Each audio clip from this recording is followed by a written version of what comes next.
The hottest reality TV show of the summer is back on our screens. Love Island USA Season 8 is here, where hotties and bombshells are all set to compete on the battlefield of love, bikinis, and Nickelodeon slime to win like a bajillion Instagram followers, and also a prize of $100,000.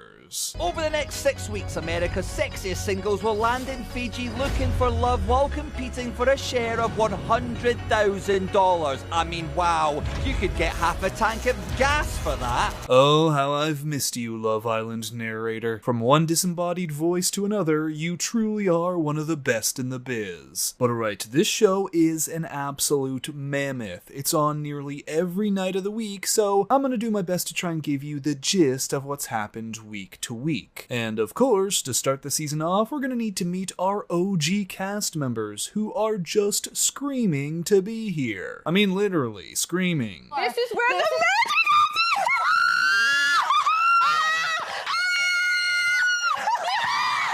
So first into the famous Fiji villa is Anaya and Kenzie, both from Georgia. Then in comes Melanie and then Beatriz, who by the way is a freaking Paralympian. She won a bronze medal in the long jump. Oh, and speaking of taking leaps, next up is Trinity, who quit her job to be here. I did quit my job to come here. I worked at a hardware store, and people will come up to me and ask me questions about how to measure stuff. They'll ask me about plumbing, and I'm like, girl, I don't know nothing about plumbing. You know what? I'm gonna say quitting was probably for the better. So that's it for our first 5 women. Time to get some guys into the mix. Starting with model Bryce, as well as this man, Sincere. Oh yeah, his name really is Sincere, and when I say that, I'm being genuine. Now as for Bryce, well, he just wants everyone to know that he's more than just a model. I feel like because of modeling, I've always had to come off a certain way, but I feel like I'm a pretty sensitive, emotional person. Did you ever think that maybe there's more to life than being really, really, really ridiculously good looking? That's cute. He's a simp.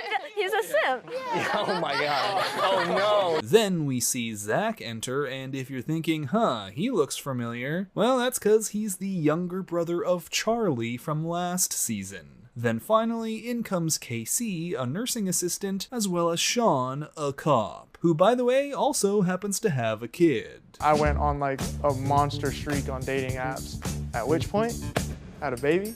That was not planned. So I guess Sean's here to do some pat downs and find his... Mommy? I'm a mom.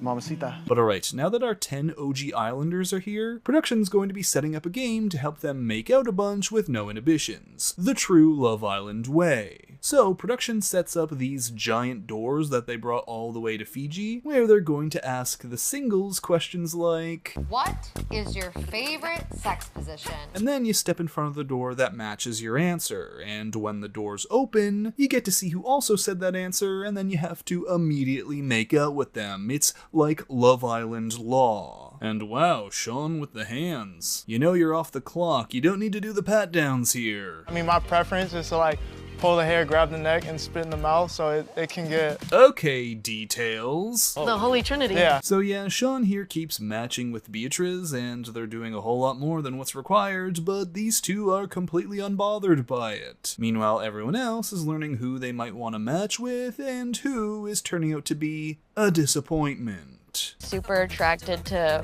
Bryce. And then when I kissed Bryce, it was like a turtle tongue. It was like... Then for the last question, it's pretty much a gimme to get everyone making out with each other, and I mean, all of this, and it's only episode 1? Starting to think that Ariana has a watching kink. So alright, from here they now have to couple up, again using the doors. The ladies step in front of the door of the guy that they want to couple up with, and if multiple people are there, the guy gets to choose who they want to go with. For model Bryce, his door reveals Trinity, cause apparently she's into that turtle tongue. For Sean, it's of course Beatriz. But as for KC, well...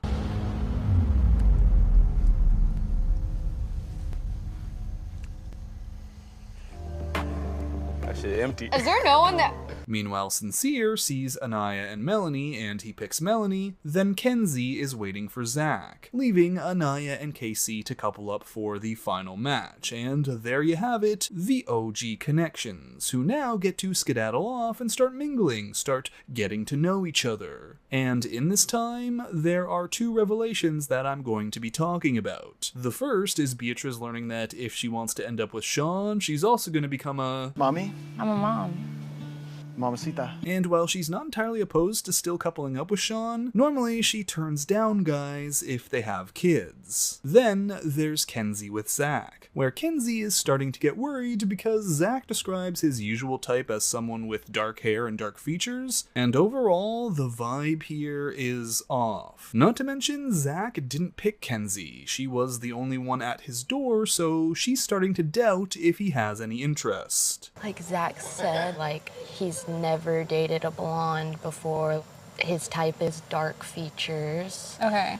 Like, I want someone to be like, yeah, you're so my type. Like, oh, and would you look at that? Production has brought back the doors yet again. I just know there's a set designer looking at those giant things right now and going, I'm so glad that I bought instead of rented. So this time what they want the couples to do is to stand on the other side of these doors and pick either a red dot or a green dot. The green dot means you want to focus on your coupling, while the red dot means you want to go and explore. Cause, I don't know, I guess production watched Frozen a bunch of times and thought, love is an open door. But love is hardly an open door for Sean and Kenzie, who swing those things wide open and see that their partner is gone. Beatrice and Zach had picked the red dot along with Trinity and Bryce. And the twist here is that if you picked red, two new bombshells were arriving to, well, of course, make out with you, but also whisk you away for 24 hours to get to know you. And these bombshells are Gabriel and Casa. Now, this new twist really seems to suck for our solo singles, as Sean was really vibing with Beatrice and then boom, no explanation, she's gone. But at least he's taking it in stride. Kenzie, on the other hand... I feel like I just always pick cheaters or guys that just suck.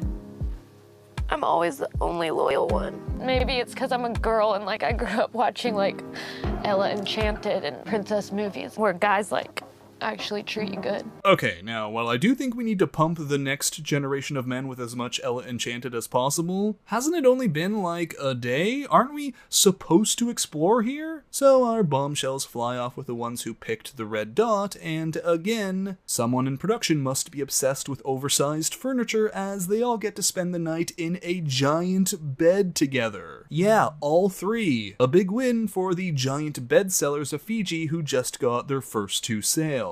And okay, I think Gabriel might not be the most honest of guys because even though he's used to the Brazilian heat, he keeps saying stuff like, It's hot in here, right? And taking off his shirt. I'm okay, I'm not that hot yet. No, it's not hot. You are, yeah. But while Gabriel seems to have interest in both Trinity and Beatrice, for Casa, it's clear she's got a favorite between Zach and Bryce, and this one is horribly awkward. I'm gonna steal you from him. I could be such a gentleman. Oh, so weird. I gotta get part of this too, sorry. So weird. Can't leave the boy out. Sorry, you're gonna be left out. Just tonight. Oh no. So in a feat of incredible cringe, Bryce is left to hug a pillow for the night while Zach and Casa make out right there next to him in the same bed. Anyway, the next day, each of the bombshells get some solo time with their bedmates, and as that's happening, the OG Islanders are left to wonder what's going on. And it's here where Sean and Kenzie start to connect a little bit, mostly on how their coupling's ding-dong ditched them, and they're now single. Oh, and here we get our first one of these for the season. No. Scream. No. Oh, shit! I got a 10! So everyone gets pulled in to be introduced to the new bombshells and learn who the bombshells will be picking to couple up with. And, you guessed it, they have to choose with a makeout session, where Gabriel chooses Beatrice and Casa chooses Zach, meaning Trinity and Bryce can now go back to being a couple, and Kenzie and Sean are officially single and vulnerable for dumping from the villa. Something Kenzie takes very well. Thank you. You're welcome. I wouldn't even look at him. Oh my f***ing God. At least I get to sleep in my own f***ing bed. I'm not 100% turned on by him. I think Charlie's a ton f***ing cuter than him. So Kenzie is super bothered, but of course she has to meet Casa and get to know her like everyone else. Learn things like where she's from, a mystical land that no one has ever heard of before. New Hampshire. New Hampshire. Yeah. Do you guys know where that is? No. Like if you saw Zach outside the villa, would you like at a bar? Would you like go for sure? Okay. For sure. See, like I wouldn't. For sure. Uh-huh. Definitely. Oh, and Zach learns about how Kenzie opened the door and he wasn't there, so he decides to go and have a chat with her to, I don't know, explain himself or apologize. We don't really get to find out, cause Kenzie shuts him down immediately. So, I guess, try again another day, Zach. And speaking of another day, it's on to the morning, where it's Love Island tradition for the men to make breakfast for the women while they get ready, and oh, Sean coming in with the breakfast and the kiss with Kenzie? I'll see y'all later. I think I missed an episode. Yeah, did I skip an episode here? No? Okay. Now, even though Casa is matched pretty hard with Zach, someone else is sincerely eyeing her, and yes, I'm talking about Sincere, even though he too is in a strong coupling with Melanie, who he's really vibing with. You can go fishing. You can be like, wow, I really like this fish. Get another one. Wow, I really like this fish. Put it in the icebox. So like, it's not like just because you have two fishes, you gotta like put one back. Like you can still have two fishes and be like, wow, these are beautiful fish. Okay, I think I just lost a bunch of brain cells. And Kenzie, she chats with Gabriel and it goes really well, where he says that she's his normal type, so now she's kinda going, Sean who? And hey, with Kenzie now in a bit of a better mood, maybe now's a good time for Zach to go in for that chat and... Do you want to speak in a bit? Not right now. Okay. So this leaves a few people quite dumbfounded. Like, Trinity tells Zach, yeah, maybe it's time to just drop it. It's one thing to make it right, it's another to try and beg someone for their time, like you're sort of kissing their ass. I love kissing ass. Good. You know what I'm saying? You an eater. I'm an eater for sure. Yeah, I love that shit. Literally. Okay, I think I just lost the rest of my brain cells. By the way, what's going on with the bromance here? I mean, these two are spending a lot of time together, a lot of comfortable time together, but hey, I guess nothing brings you together like making out with the same girl in the same bed and spending the night together. Meanwhile, Anaya tells Melanie about Sincere's chat with Casa, and Melanie is totally fine with it. Totally fine. I know he pulled Kata. He pulled Kata? Yeah, it's fine. It's fine. Like, literally, it's fine. Well, actually, it's not fine. As Melanie says, she's so used to guys being infatuated with her at the beginning, but then getting sick of her. And all of this business happened before she even had one conversation with Sincere that day. Oh, and Beatrice? She's also side-eyeing Kenzie for talking to Gabriel. So, tensions are rising just in time for another game. This one without any doors at all. Now here, you basically get a question like, who forgot their hookup's name mid-sex? And you make a guess as to who it is by pushing them into the pool. Right or wrong, you get to find out who it actually was, and things are revealed here where I honestly couldn't believe someone felt comfortable sharing that on TV. Which Islander gave their boyfriend while their mom was driving?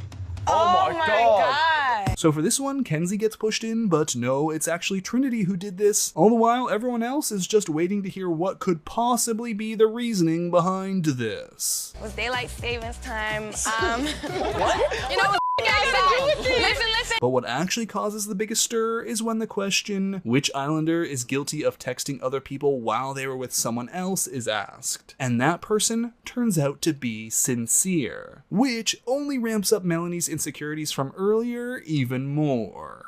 I'll cheat on him back if he cheat on me. Shit. I could play a game too. I know he's a cheater.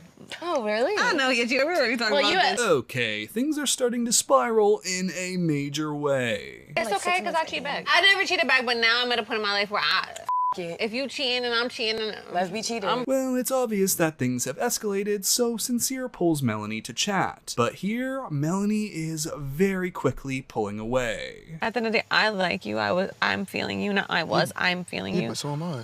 I don't know how sincere you are being. And she basically says, at this point, there's nothing you can tell me. I just have to heal through actions. I need to see your actions. is. Now coming up, we get another challenge, this boss bitch challenge, and it's, well, complicated. Here, just the women will once again get a question, but it's sort of work related, like who here would take credit for a group project. You then pick who you think that person would be, and you get to Nickelodeon slime them before making out with your office crush and then going through a normal-sized door to find, surprise surprise, a bombshell waiting for you who will then, surprise surprise, make out with you. Before, finally, surprise surprise, going back to make out with your original partner. And here, the claws are coming out a little. For example, Beatrice gets this question. Who isn't afraid to step on toes to climb their way to the top? Kenzie. Yeah, a little pointed at the lady who talked to her man, and Kenzie is going, what? There's literally a bombshell who arrived whose sole purpose was to try and step on all our toes to get to a man. This one feels personal. Trinity then calls Bryce her own match, the one who's faking it for a promotion, cause she's feeling as though she's just getting friendship vibes from him. So when she returns from the secret office, Bryce is really determined to make a mark. Damn. She getting some of that turtle tongue right now. I guess he's not faking it. And Melanie, when she gets the question who here needs to be fired, she says, Kada, hi, come. I would love to slime you. I love you though. Fake love, fake love. And now Kate is upset because Melanie's saying this, and yet she's been friendly with her this whole time. So Kata turns it right back around. The person I think who needs a promotion from their couple is Sincere. Happy I slimed her. Oh, and through this, they also get to strut their stuff in front of each other. However, when Kenzie comes to Zach, she goes, Oh, I don't get nothing. You don't get none. Which actually turns Sean off, as he's thinking, still? That's not showing a lot of emotional maturity. But luckily for Kenzie, she left a pretty good impression on the new bombshell Corbin, who comes in to introduce himself to the whole group like, Ladies, welcome. Nice to see y'all again. Nice. Again. Oh yeah, the guys had no clue. And at this point, most people start squashing some of that beef. Melanie and Kada settle things, and Kenzie shares her perspective on talking to Gabriel with Beatrice, and all things seem to be cool. In fact, Beatrice says that Kenzie should get first dibs on talking to Corbin because she's the only one who's single. So, Beatrice is not too happy with Melanie when Melanie jumps in for that first chat. Though, Melanie, I'm not gonna lie, it was a little excessive. Kenzie's on the other side of you, and she's the one that's single, and you are leaning over. Honestly, relax, like... Well, don't tell me to relax, but I'm saying, like, it's happened before, and it just... When did it happen before? And we're now back to tension, as Beatrice asks Melanie to take accountability, and Melanie goes, well, I said I was sorry, so I think I did. And Beatrice is now, okay, great, but, you know, behind those eyes, there's nothing great right now. Give me 10. Give me 10. I didn't know she was that sensitive. Give me 10. Give me 10. Give me 10. Give me 10. Give me 10. Now, Kenzie does get next up with Corbin, and Corbin tells her she's his type, and he comes in with this line. I don't remember the kiss. I think I need to be reminded. Then Corbin sits down with Kada, and he comes in with this line. I like the kiss, but like it was so long ago in the day, like I want to get reminded of what it was again. Then Corbin sits down with Trinity, where I was just waiting for him to be like, jeez, my memory is bad. But come on, it's Love Island. With all this kissing, word starts to get around. And Kenzie, who had been so waiting for someone to finally come in and sweep her off her feet, now has to learn this. Kada, she said that he asked her for a kiss too. She said that he tried like 3 times. Like, could I get a kiss? It wasn't just one time. I don't know, it was giving like boy vibes. Yeah. And so the next day she tells him that and says that now she has to go through her options. I mean, she really likes him, but there's also Gabriel, and of course there's Sean. And right now Sean is definitely the guy who's made her feel the most secure. So Corbin says he's determined to make things right. The same goes for Melanie and Beatrice, who engage in yet another beef squashing conversation for the season. Casey meanwhile is continuing to gas up Anaya, and he's really trying to make her feel special. Darker skinned women, like, you guys get the short end of the stick, and like they try to put like a negative connotation on you guys. Like, embrace it, because like you're the blueprint. But just as things are getting all happy sing-along time with each other, yes, it's the first recoupling of the season. All the girls are going to get to make their picks for who they want to couple with, and whichever boy is left over is going to be single and vulnerable. With one exception. Corbin is told via text that he is actually going to get to pick first, and he chooses Kenzie. So it turns out the choice wasn't in her hands anyway. Then Anaya picks Casey, and these two have just been solidly building their connection this whole time. Melanie still picks Sincere, Kada picks Zach, Beatrice picks Gabriel, then finally it's Trinity, who's going to be choosing between Sean and Bryce. And it does seem like this is an obvious choice for her, as Bryce has committed to putting in more effort with her, but then she says this. Although we haven't had that many conversations, I feel like every time we do talk, it's just like a spark. And I was kind of like, is she about to go for Sean? But nope, she picks Bryce, and not only is Sean single and vulnerable, this means you are single, vulnerable, and dumped from the villa.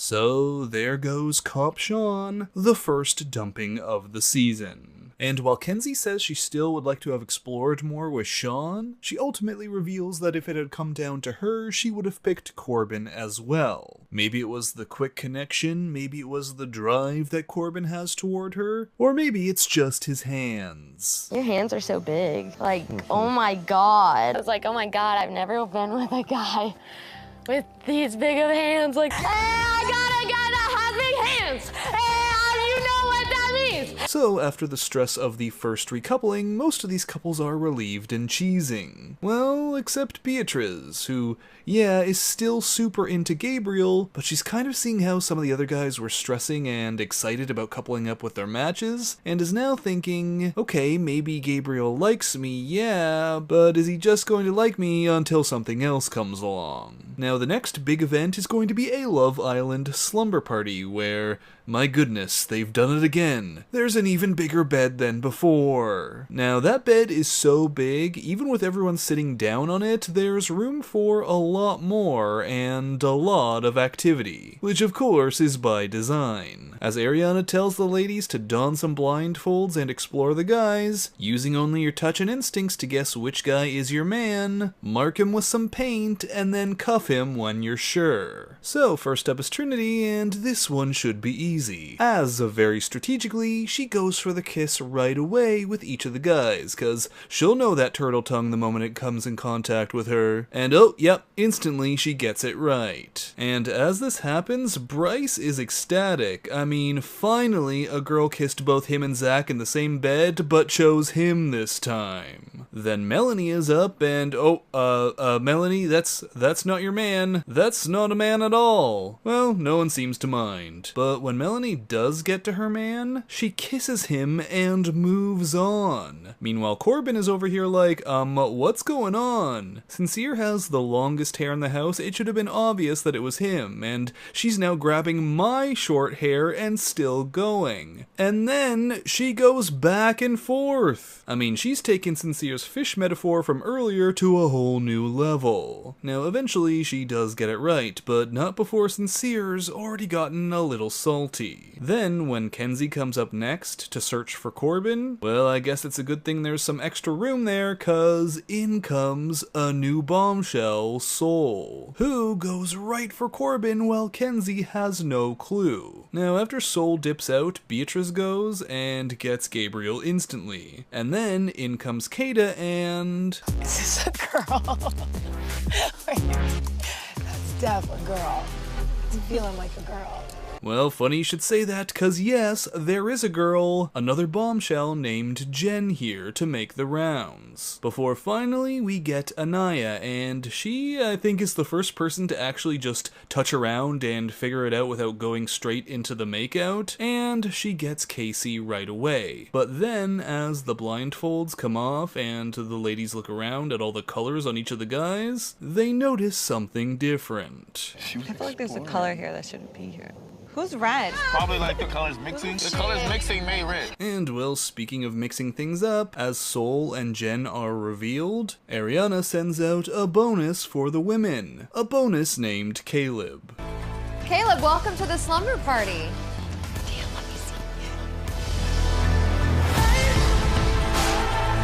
And oh, this might be the cowboy that Kenzie's been looking for this whole time, cause Caleb comes in and he goes right to her. So, the villa's been shook up, there are 3 new bombshells, and hey, the biggest X factor of them all has yet to be thrown in. As soon, America will vote on these couples, and if last year's any indication, oh, it's gonna get messier than this giant bed right now. The Love Island Summer Marathon is back on, and things are getting messier than ever. And by that, I mean literally, there's a literal mess. But don't worry, the emotional mess is going to be overflowing as well as we head toward our next elimination, voted by America, and the whole dramatic aftermath of that. So if you want to catch up on week 1, head on over to that video. Otherwise, we're headed back to the fallout from the giant bed debauchery, as 3 new bombshells, Sol, Jen, and Caleb, secretly entered the villa and made out with everyone, leaving multiple people annoyed, and I don't mean at the bombshells. Like, for example, Sincere here, who's upset at Melanie for her back and forth makeout session with him and Corbin, where she just couldn't seem to figure out which guy was Sincere. Was it the guy with the long hair who she's kissed a bunch? Or Corbin, who's like 6 foot forever and has short hair?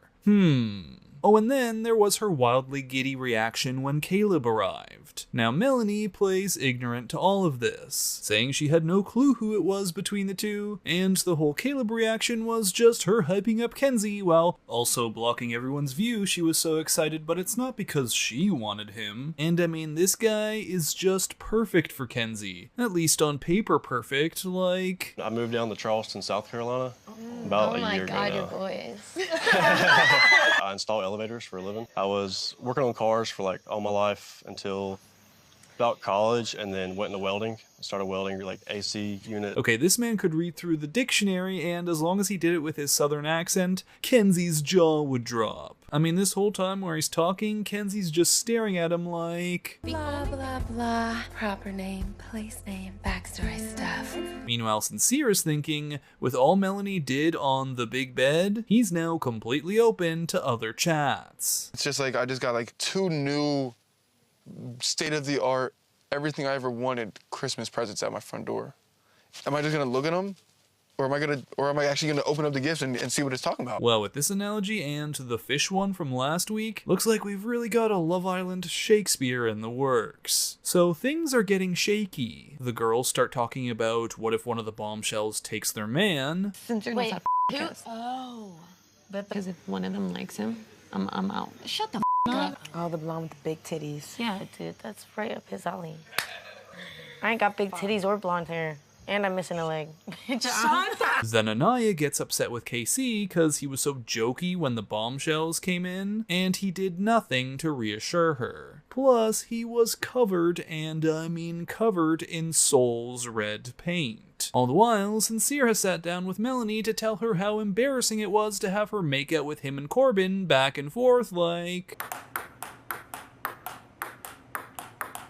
And then there's even some hurt feelings with Zach and Kada, as Zach says, look, all the guys were really chill when Corbin came in and made out with all of y'all, but when it happens the other way, everyone is so upset and angry. I literally told them straight away I'm super happy with Kada, I'm closed off. You said you were closed off? Now, about 5 seconds after Zach says this, the record scratch hits. Like he's going, whoa, did that really come out of my mouth? We haven't been here very long, and so he's freaking out a bit. So he turns to his buddy Bryce in their favorite place to be together, the same bed. I feel like I'm in a relationship already.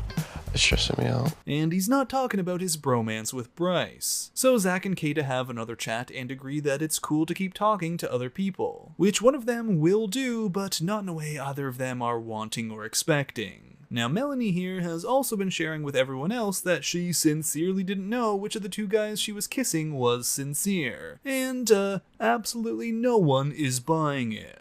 Bro, I could recognize Corbin from a... He's 6'4", 240. Hey, at least sitting down. Sincere's 5'10" and skinnier than me. I can understand how it's crazy when your eyes are open and whatever to see. Nah, Mel, you know I love you, bro. But you know you was playing. And as for Sincere, well, he really was sincere when he said he was open to more conversations. As he and Soul go to sit down, where she sees that Sincere is one of the few guys that is actually open to having a conversation and possibly exploring with her, which leads to the two having a kiss. So Bombshell Soul's eyeing Sincere, Bombshell Jen chats with Gabriel, and Jen is very much his type, but Beatrice says that if she can steal him away, well, Gabriel's connection with her wasn't meant to be anyway. And as for Bombshell Caleb, well, he finally has some alone time with Kenzie, and the two kiss. But Soul, she isn't done with Sincere, as the two eventually head up into the speakeasy for one more intimate chat, where Sincere is feeling like Soul is this breath of fresh air, and oh, he wants another deep breath. But just as they're kissing, of course, Melanie comes walking up. Like, the timing is so just right, I swear a producer must have seen the opportunity for maximum drama, saw the speakeasy, saw Melanie, and went, "What are you waiting for? Send her in." But just in the nick of time, the kiss ends and Melanie doesn't catch it. So what went on here? A little bit of everything. I said we were yapping. And? So Melanie says, "Sincere, I get it. Seeing you get pulled by Soul, it's making me realize how horrible those kinds of situations must have been for you." So she says she's sorry and she'll make it up to him, but also... Like, did you guys kiss in the speakeasy? Coming from a vulnerable place. Yeah, we did kiss in the speakeasy. Can't help wondering. Watch this, Lise. You can actually pinpoint the second when his heart rips in half. And now. Well, now Mela looks depressed, and continues to do so all through him saying no one can compare to her through the good and the bad that they've been through. And then they get up and walk away. Literally, y'all. Because I know I was like, what the Give me 10. Give me 10. Give me 10. I knew they kissed because the way he was like putting like his pants or whatever. Wait, why would kissing cause something to happen in his pants? Oh. Meanwhile, Gabriel tells Bea about his kiss with Jen, and the ladies start to gather and talk about it all, and react in the way that I always wished my friends would react when I tell them the most neutral tea ever, but it's important to me. Bitch. What? He kissed both the bombshells. When? Gabriel. When? Today, just now. Bitch! Since you just kissed them in the speakeasy. Anyway, the next morning, Melanie finds out that the speakeasy wasn't the only time that those two shared a kiss. So she goes to Sincere to tell him to not mess with her feelings, where Sincere promises this. I crossed the line there. I did cross the line. Are you gonna keep doing that? No, I'm not gonna keep kissing this woman. Then Melanie goes, "Okay, yes or no question. Do you want to keep exploring with Soul? Tell me now, like..." 3, 2, 1, Can I 5, think about it? 4, 3, 2. Now, say it. No, like. Don't All say the it. top of my head is no. What I'm saying is no. And so Sincere goes, "You're my only connection, Melanie. We're going to fix this." But I don't know. There's a vote coming up. I think America might be the ones to fix it. I don't know what I'm gonna do. She's gonna take my man. We're a big ass tits. But then Sincere and Soul go and have a chat yet again. And what was that, Sincere? No, I'm not gonna keep kissing this woman. Well, turns out when he said that, he wasn't really being sincere. And funnily enough, Corbin then pulls Melanie because he's trying to explore now that Caleb is in the picture with Kenzie. And Corbin goes, "Can I get a kiss?" It's Can gonna I be save the sticky kiss? as So Mel says that she wants to make sure that she talks to Kenzie first. Plus, there's also everything that's going on with Sincere. However, Sincere has been with Soul for a long time chatting. Like, it's getting on an hour now. And naturally, Mel catches this, and, well, the spiraling has begun once more. They're perfect together. Melanie, where are you going? Nowhere. Casey, stay Where are you here. going? Nowhere. No. And okay, while Melanie is being extra, on the other hand, Sincere has not been helping himself in all of this, saying he doesn't want Soul, saying he wouldn't kiss her again, but then he's kissing her in an hour-long conversation that day. It was the whole day up there. He hasn't even looked once to see where I'm at. I didn't even say one thing, and then she asked me the whole thing, and I didn't even do it once. If it was 10 minutes, benefit of the doubt. 20 minutes, benefit of the doubt. 30 minutes, benefit of the doubt.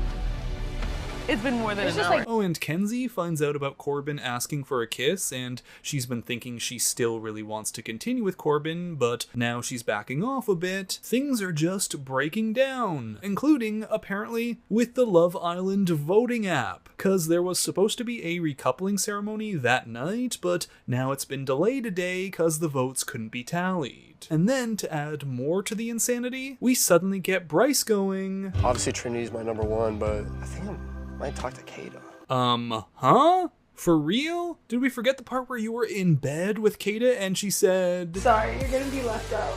Just tonight.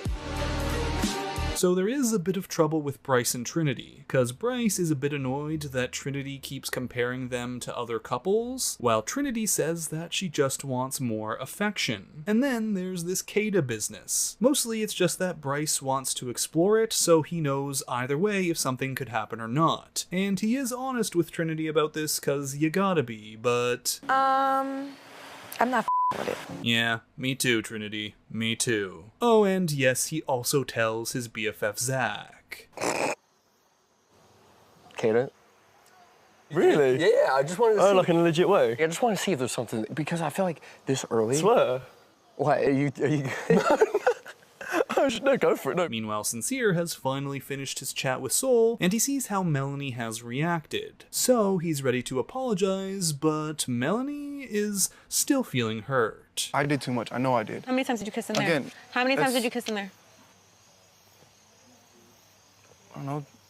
Once, twice. And now Melanie's going, wow, you kissed her? When I specifically asked you not to? That kissing shit, no, that's not gonna happen anymore. I can tell you that right now. And he's being sincere about it. You kissed 4 times, that's a connection. So what's That's gonna not a happen with connection. That might be a connection to you, but that's not a connection to me. And he's being sincere about it. So Melanie says that she's going to forgive him because he forgave her, and we can now move on to the next mess, which is Bryce pulling Kata. I just feel like, don't take this the wrong way.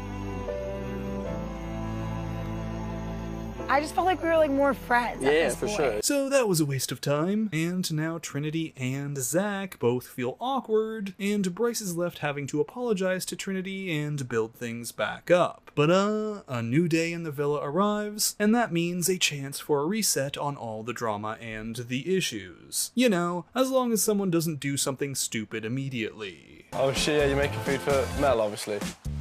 Both of them.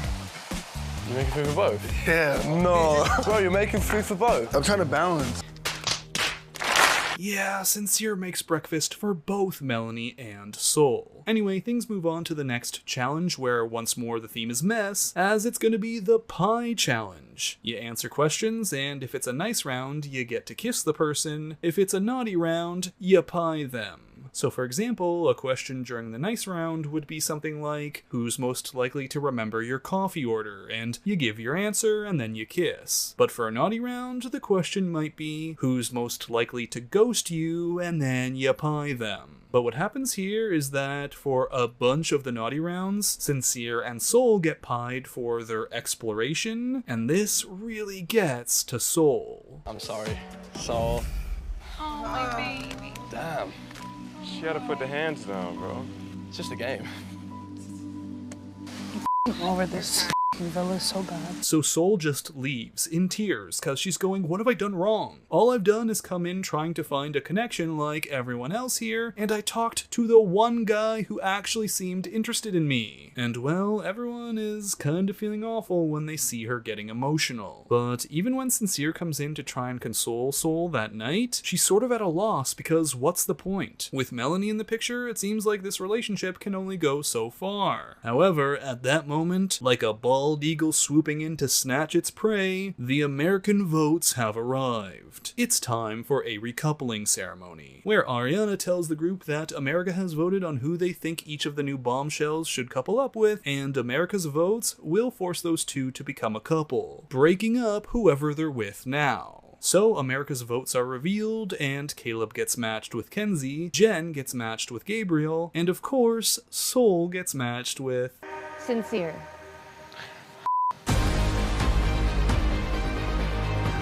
So Melanie goes into tears and then eventually turns to a sort of hopelessness, as if this means her relationship with Sincere is completely over. Honestly, I'm just happy to finally end this, like, triangle situation. I think congratulations to you guys. You okay? No, it's okay. It's gonna be okay. Oh, and then Ariana announces that not only are these three now single, one of them is going home. And with it being 2 women and 1 man, that person will be whoever Corbin doesn't want to couple up with right now. So, Corbin makes his decision.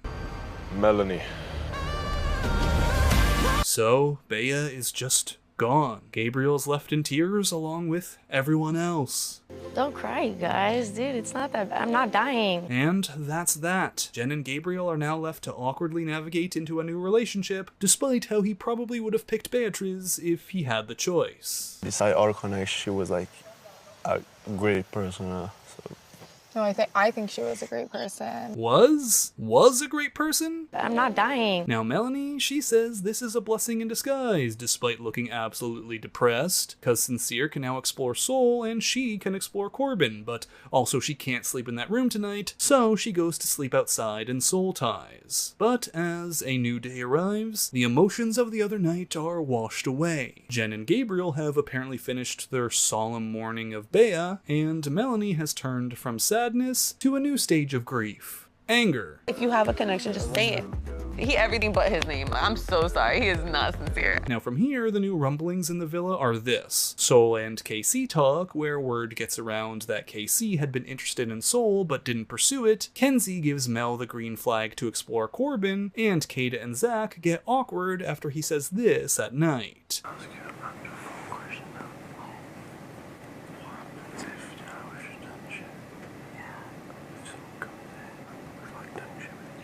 And then we get into a soccer challenge, cause why not? It's the World Cup. And here they'll be getting messy with more gossipy questions to answer, and also messy because of slime. There's gonna be more slime. But hey, I guess it wouldn't be the World Cup without messy. Now, every challenge, there always seems to be one thing that gets people irked or causes some sort of drama, and for this challenge, it's the question, which player is acting like they already won? Sorry, broski. Oh, you're sick. When Soul came in, he did show a bit of interest, and then I just feel like maybe he didn't fully go for it because it was just, didn't want the hassle of doing it, sort of thing. And now, Anaya is starting to feel like she's Casey's safe option. Well, Casey says he's not done anything to make her worry, so why all the trouble? Meanwhile, Corbin has decided it's time to really explore things with Melanie since Kenzie is exploring Caleb, and again, Jen and Gabriel have really moved on from the Bea dumping. Oh, I'm like, damn, my girl just left yesterday. You already macking up real fast. Oh, wait till you find out that they kissed in the morning, too. Oh, and then they get a text saying the hideaway is open, where everyone instantly picks Zach and Kada to go, and if you don't know what the hideaway is... I'm gonna get laid! Behave! Yeah, that should explain it. Please don't dominate me in that. Oh, I'm not doing anything. We are doing everything. And the domination has already begun. So while these two head off to the hideaway where they discover some hidden sex toys behind a mirror, like it's their reward for solving a puzzle in an escape room, a lot of the other couples are left back at the villa trying to figure out where they stand. And for most, they seem like they're pretty far away from being ready for a trip to the hideaway. Like Corbin and Kenzie go for a talk, and despite them being in different couples, there's still tension there. However, Caleb, who has all his eggs in the Kenzie basket, is sort of spying on them, and he's thinking, are they kissing? Something that gets overheard by everyone, including Melanie. Even though the two didn't actually kiss because Corbin's trying to be respectful of his new connection with Melanie. He says anything, if he doesn't say anything, address it, and then be like, okay, what is this? Tonight? Wait, they meet out tonight? Just now, on the dock. And maybe it's because of that possible kiss, maybe it's still because of Sincere, maybe it's both. But that night, Melanie looks over at that open bed with Corbin and is like... You okay? Can't even tell you. I ain't gonna sleep in Soul ties, but Now as for Anaya and KC, Anaya is still feeling off about Casey and his jokiness when she's been trying to have a serious conversation with him, something that makes her feel invalidated, while KC is frustrated that she seems to be on a different page than him. Plus, he's been trying to get more physical with her at night, but she never wants to kiss or anything, she just goes right to sleep. Bro, I ain't gonna lie, me and I ain't done shit. Grandma. Alright, that is an insane thing to say, right out in the open. Even if he meant that in a she falls asleep way too early kind of way, and especially while it's all on camera. Oh, and hey, look who's back from the hideaway. So, did anything happen? Did y'all make use of that secret toy dispensary behind the mirror? We honestly didn't use anything. Okay. Except the condo. Yup, they did it, which was then immediately followed by Zach making this joke. Real talk, you could kill me if I explore a bombshell. Too soon? So from here we see Corbin and Melanie talk, where Corbin clears up that he didn't kiss Kenzie to try and give this connection a chance, and so Melanie agrees to come to bed that night. However, all of this is causing Kenzie to pout, as she really wanted to kiss Corbin that night and has taken offense to the rejection. I don't want to talk to him if he's not going to kiss me. 100%. Whose feelings are you protecting? Because you're hurting mine by not kissing her. Hers? Yeah, so clearly you like her more. So just because you're in a couple, what? I'm gone. Yeah, Corbin, how dare you go and explore while she's also exploring with Caleb? Then Anaya and KC have a chat where this relationship seems to be crumbling. I mean, they try to clear things up, but nothing seems to get resolved. KC says he's just a jokey guy in nature, and then that first option, safe option thing comes up again, but KC goes, "What about me? 'Cause I wasn't even your first option during the door game." I can't even hold this against you, but like, I wasn't your first option. But since that day, you've been my first option every time. Every single time. And now Anaya is confused as to how this came back to her, and they both feel sad because they just can't seem to get on the same page. So Anaya goes, I genuinely feel like the next thing you should do out of here is just have a conversation with Soul. Like seriously. And then Sincere over here decides that he wants to have a chat with Melanie now that there's been a bit of space since the recoupling. And in this chat, while it starts off seeming like an attempt to just smooth things over, it ultimately comes to a place where it looks like perhaps the door for these two is creaking back open once more, even if just a little bit. I have yet to sleep with this man in the bed or kiss this Right. man because I like you and I have feelings for you. Like, I think about you all the time. I think about you too. Is it still there? Like, it's still there for me. Like, I like Sincere. I like being with him. Like. Then finally, Corbin goes to sit down with Kenzie, who has crossed her arms and scrunched her nose cause she's mad that Corbin won't kiss her, telling him that he's sparing Melanie's feelings but hurting hers, and yeah, it's pretty obvious that these two prefer each other over their current couple, as it's not long before Kenzie gets what she wants. Alright, well, someone tell Caleb he better start packing his things. Let's just not tell anyone that we kissed because it's going to blow it up. You're not going to say nothing? Who, me? Yeah. I'm not finna say shit. The repercussions, bro. Well, things are heating up in Love Island, USA as the infamous Casa Amor has returned to the villa. Holy shit.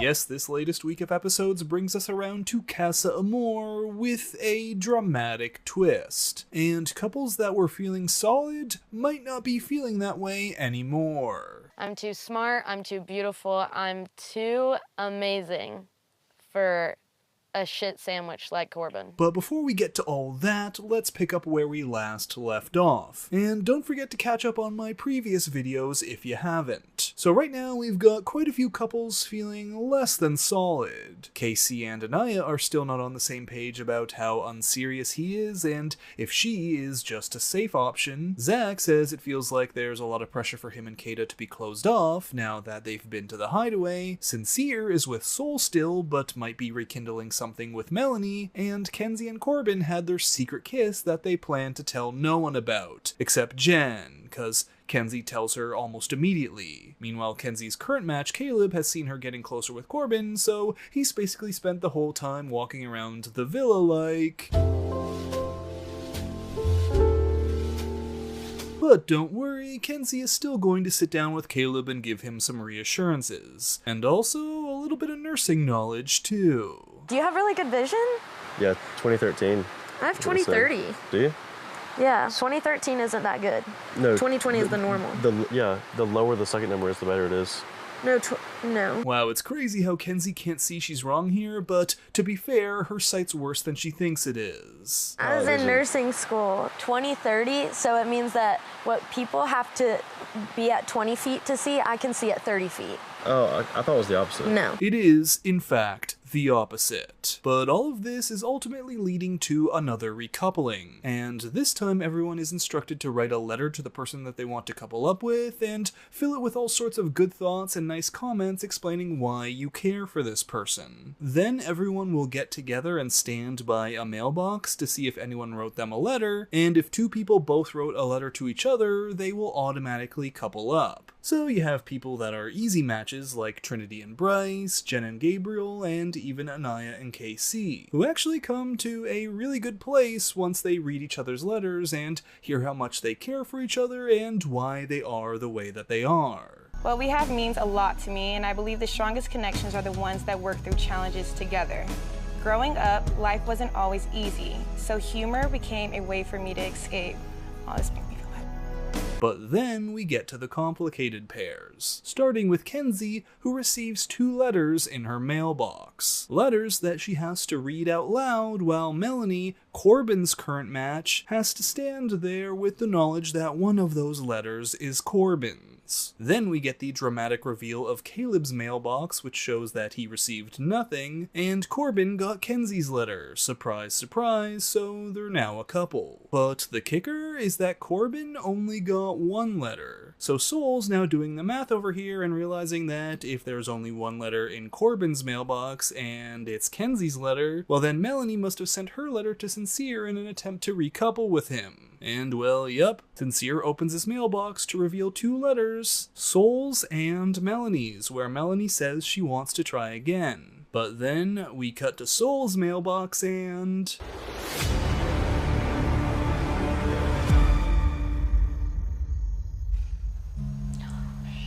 I thought we had something honestly like really good going. So there it is, after all the fights, tears, and drama, Sincere and Melanie are back together.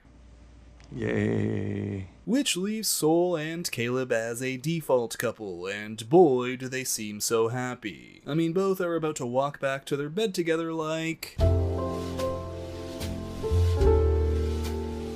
So things have shifted, and we have 3 new couples, except that 2 of those couples are also old couples. And Kenzie goes to explain to Caleb that it's not him, it's her. Like, it wasn't an easy decision. You're the cutest cowboy that's come in here. I'm so for real. Probably because I'm the only. Meanwhile, Soul's feeling like Sincere just handed her yet another pie to the face. I think you dodged a bullet, to be honest. I mean... No, yeah. You definitely did. He's short too, so that's okay. I just feel like you're full of shit. I feel like you've just been blowing smoke up my ass. Yeah. You pissed on my leg and tell me it's raining. I'm like, I don't know, it's just like... So Soul says, shame on me for exploring the one guy who showed interest in me, and now has to sit there while Melanie and Sincere do PDA in front of everyone. However, it's not long before we have yet another shakeup in the villa, as America has voted, this time for their favorite couple, and this time the app didn't break, so we're getting right to it. Now here, Ariana is going to reveal which 4 couples, in no particular order, made it to the top 4 of voting. And those couples are revealed to be Trinity and Bryce, Anaya and Casey, Kata and Zach, and Melanie and Sincere, with Melanie and Sincere being quite surprised that they made it. And as for the rest, well, everyone left over is vulnerable and up for dumping, with the safe couples deciding who has to go. The girls will decide the guy, and the guys will decide the girl. So the boys are wondering what to do. Sol seems like one of the more obvious choices, considering she doesn't have a real couple right now, but then they ask KC if he's still interested in her. If we saved her, would you explore it? I would explore it, bro.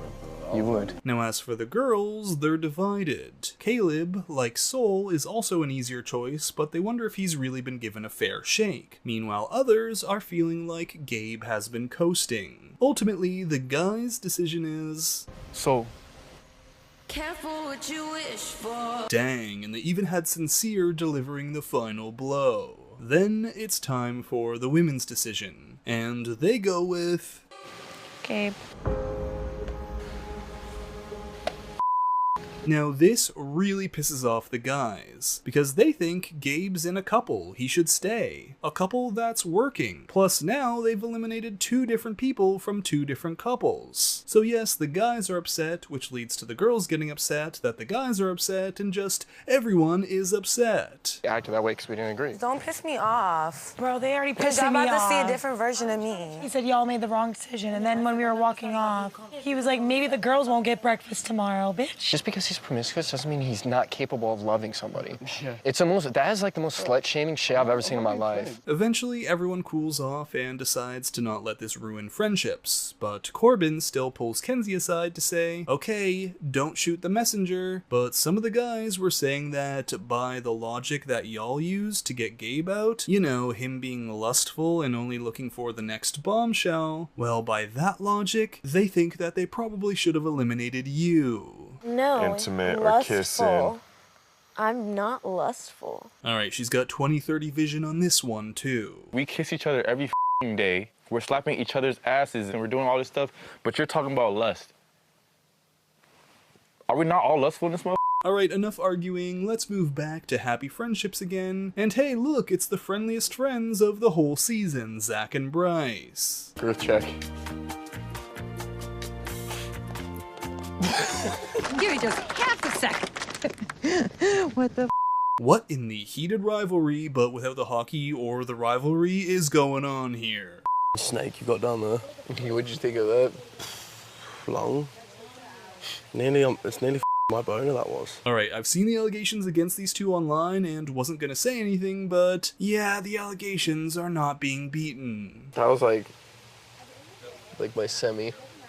It was good shit. Anyway, on to another challenge. A fairy tale ending challenge where it's basically every other challenge we've seen before, but with a fairy tale filter. They enter, someone gets slimed, they answer a gossipy question like, which prince is living in a fantasy rather than reality? Then there's more slime and making out. Except this one also ends with some feet stuff. Who directed this episode? Oh, okay, yep, that makes sense. Oh, and there's also this part where the person gets to pick who another person has to kiss or curse, and this ends up with Trinity kissing Zach, so that's payback for him pulling Kata, and Jen also ends up kissing Bryce. That's the king right there!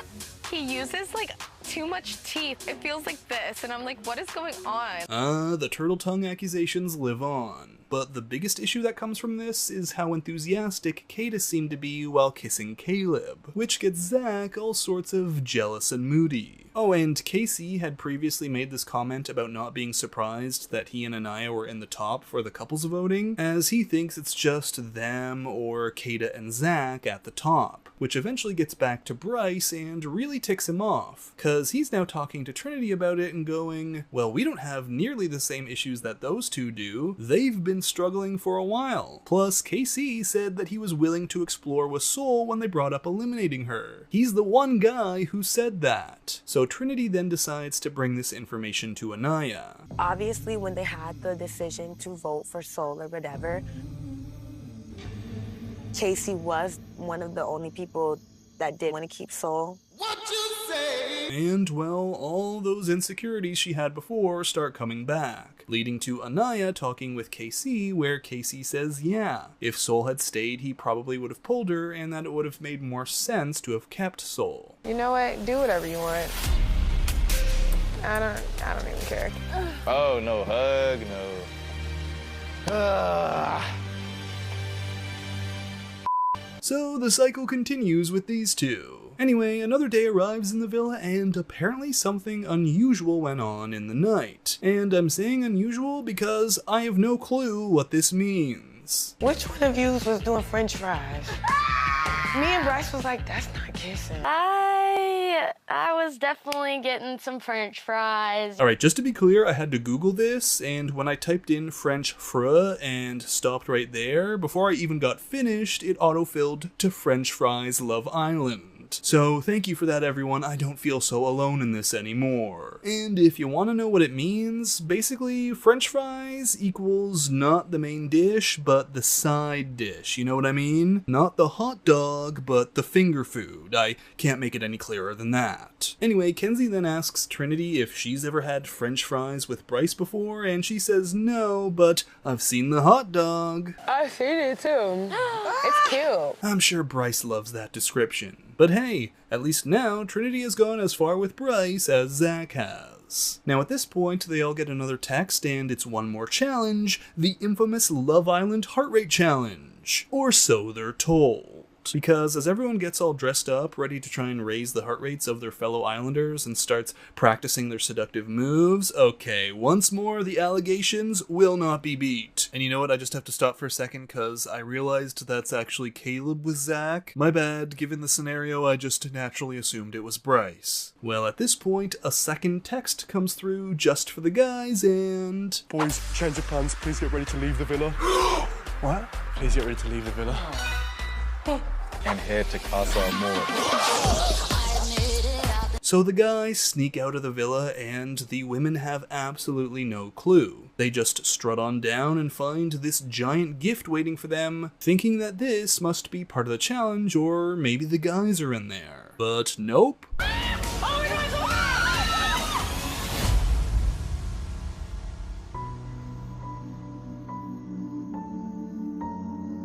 What the And then it cuts to footage of the guys in Casa Amor, who have no idea that the women are watching as Casa bombshells arrive to introduce themselves in the exact way you know they're about to introduce themselves. All the while, the guys are so extra and are wildly excited, which really gets to the women back at the villa. I ain't gonna lie, if that's the first one to shit, this might be good. I'm actually irritated. Oh yeah, I'm cooked. I'm cooked. I'm cooked. I'm cooked. I'm cooked. No, please, I'm cooked. And now, Kada is in near tears. Melanie watches as Sincere looks nearly drunk after each new woman comes in. And Corbin, he says some of the worst things of the bunch. Go to work, baby. He said go to work, baby. I'm going back with somebody different, bro. What did he say? Did he say I'm going back with somebody different? And this spying is so dramatic. Because now Kenzie is going, she is done with Corbin. Completely done. She had no clue he was just this big F-boy. It's over. They about to climb this tree. Shit, he said Kenzie out the window. What? What did he say? Kenzie out the window. Kenzie out the window. And then one woman, Sydney, comes in and Casey picks her up and yells, "Rodeo!" which is a far cry from his description of Anaya the other week. Grandma. So, okay, the women who enter the Casa are Amora. Yeah, that is her name, Amora in Casa Amor. There's Parmita, Jaden, Alana, Tierra, and then Sydney. And once the women are all in, the feed cuts. So now the ladies are just mad and saying, "Bring on the men, come on, bring on the men," but no one comes. So the women just start screaming their anger over to the other side so that the Casa people can hear it.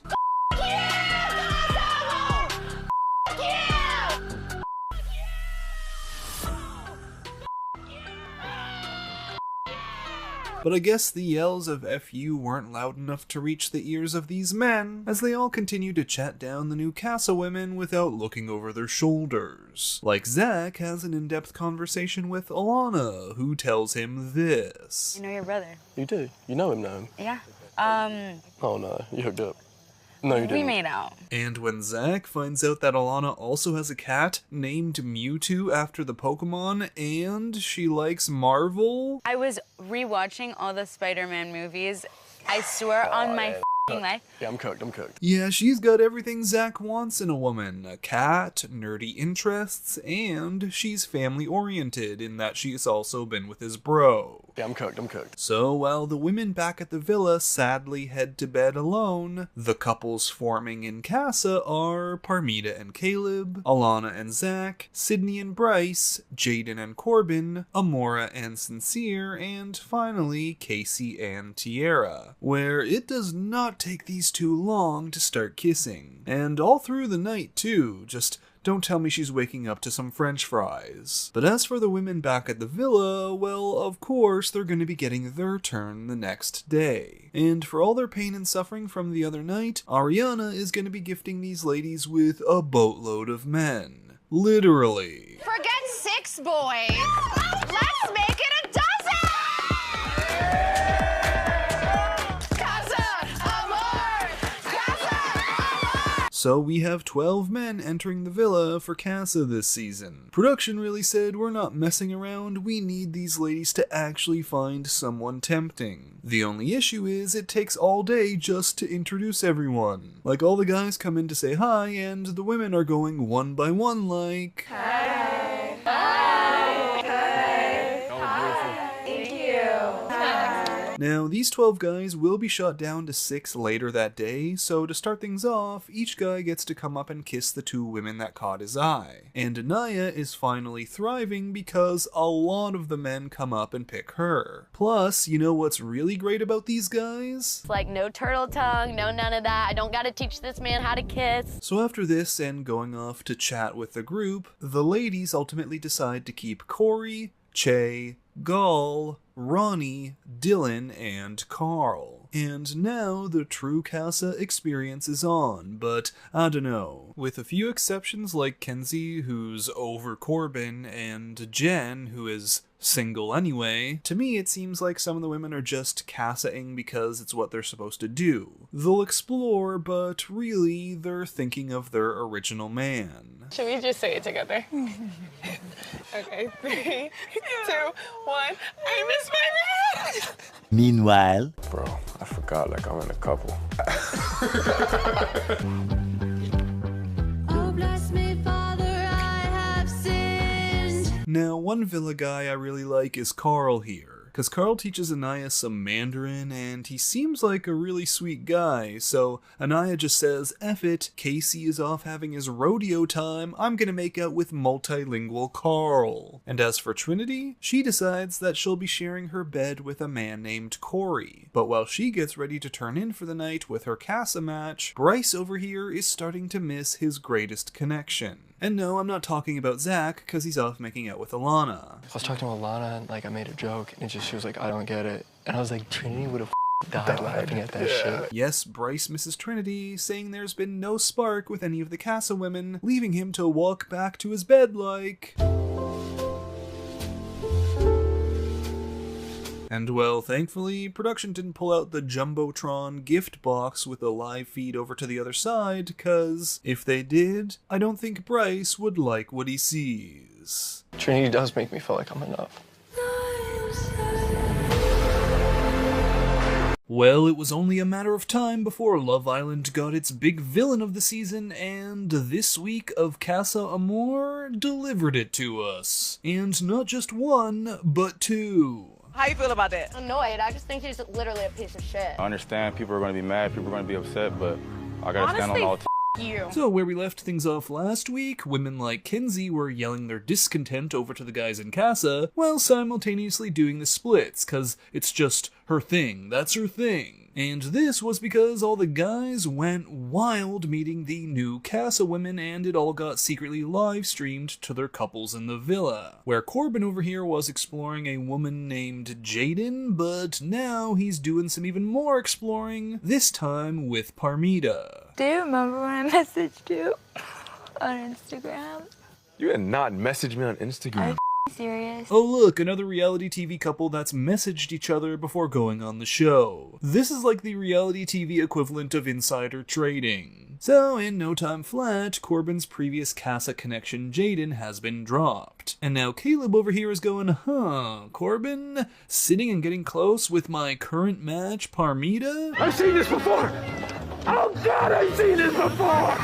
And well, Caleb says, fool me once, shame on you, so he lets the Parmita thing go and wisely starts focusing on Jaden. Cause as much as Parmita's trying to play it cool, she is all in on Corbin. Now as for KC, like Corbin, he too is starting to explore away from the woman he was already exploring with, as he's really enjoyed his time with TT, but now there's also Sydney, and he really wants to sleep with her tonight, so that means he's gonna have to break the news to TT. Do what you want to do. No, but listen to what I'm saying. I don't give a damn.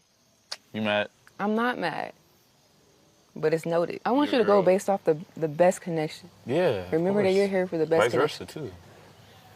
Okay. Uh-oh, we're starting to get another KC Anaya situation over here. Like, this whole conversation has got KC going, I've seen this before! Oh god, I've seen this before! Anyway, after all that, Casey has his night with Sydney, but then he turns around to say, physically, I'm more attracted to TT, bro. Yeah. Probably tell Sydney, like, hey, I want to sleep with someone else tonight. So yeah, Casey's gonna be swapping back and forth with Casa ladies like... Snip, snap, snip, snap, snip, snap! Now back with the women, Jen over here is into surfing coffee shop owner Gal, who is also into Kenzie, who is also into Dylan. And Corey over here is now pursuing Melanie and telling her that she deserves so much better than Sincere, and he can be that better, because after Corey briefly explored with Trinity, well, Trinity now says she misses Bryce. So now both Trinity and Bryce are moping around the casa or the villa with no clue if the other person misses them or not. At which point they get a new text inviting the casa and the villa to square off in a temperatures rising challenge, where here each of the coupled up cast members will head off against their match from the other villa in categories like kiss or lick. They'll then have to do that with their Casa Amor match and be judged on creativity and sexiness. Each winner gets a point for their team, but mostly this challenge just serves as a way to get in everyone's head, as if they lose the challenge, well, they then know that their partner must have gone harder than they did with their Casa match, and what does that mean? Also, Trinity gets upset because she has to square off against Bryce in the category Suck. Girl, I gotta go against a toe sucker. Oh, and yeah, Bryce lives up to his toe sucker name. I'm actually irritated because we know Bryce in the feed. That should be me doing that with him. Anyway, after going down 0-3, Bryce's toe sucking is one of the categories that helps propel the guys to a tie. So to break the tie, production has them all go at it in one writhing mound of Love Island action, and the villa wins. But little does everyone know, the whole time during the challenge and during their kissing sessions outside of the challenges, production has been there going, I got you! I got you on camera! You on candid camera now! Or well, they should know, cause this is aired to the whole world, but they sure do seem to act like they don't know. As up next, a mysterious mailbox arrives with a postcard for both the Casa and the villa. With love from Casa Amor. Wish you were here. Oh shit. So these postcards each display a cast member from a pre-Casa couple doing things like kissing outside of a challenge, or Bryce doing what Bryce does best. And hey, at least he's not kissing someone, but... At least it wasn't a kiss, but at the same time it's a toe. And he loves toes. Now the worst people affected are Kada, who sees Zach kissing Alana, and it's definitely not from a challenge. And of course, Zach is the biggest one, and he's kissing a girl. And it literally looks like their first night in there. So immediately he got to the shit. There's Anaya, who continues to spiral, seeing Casey go even further with his Casa match, and Melanie also sees Sincere kissing Amora, and it's once again not from a challenge. Meanwhile, Sincere, he sees the postcard and says his jaw dropped when he saw the photo, but it's literally just Melanie doing this. Just doing this. I would have much rather seen a picture of them two kissing than the picture that I seen. Oh, bro, come on. Now, ultimately, guys like Corbin don't really care. He's actually feeling better because he sees Kenzie with other guys, so he feels free to do whatever he wants. However, Zach is freaking out because now he knows Kata will see his out-of-challenge kiss. And same goes for Trinity, who knows Bryce will probably see her photo booth kiss with Corey. Which he does, and at this point, Bryce is a few more days away from the moping equivalent of an anxiety attack. Thank goodness he has his bro Zach here to cuddle him in bed and sunscreen him up to calm his nerves. So after all that, it's the last day of Casa, and the men in the villa are upping their game in a last-ditch effort to win over their respective lady. Corey sets up a breakfast picnic where he continues to drive home his point that Melanie deserves better, and he actually gets a kiss from Melanie. Dylan sets up a massage day for Kenzie, and frankly, I'm not sure what was said here. I couldn't stop looking over here and wondering if Dylan really brought condoms along for this. And eventually, a recoupling ceremony is announced. So how this is gonna work is they all have the women come and sit down, with the new guys standing off to the side. They'll each then stand up and announce if they want to couple with one of the new men, or remain loyal to their pre-Casa match. Like up first is Jen, and she says she wants to couple up with Gall, at which point her previous match Caleb arrives to find out her decision, and he will either come alone, meaning he wanted to stay with Jen, or with his match from Casa, meaning he too decided to swap up. However, this is one of the easy ones, as Jen and Caleb were only a couple by default, so no one's surprised or upset when she's with Gall and Caleb arrives with Jaden. Same goes for Kenzie and Corbin. No one's surprised that she picks Dylan or that he walks in with Parmita. No, the only thing surprising Corbin is the villa's reaction to him. Boo, Corbin.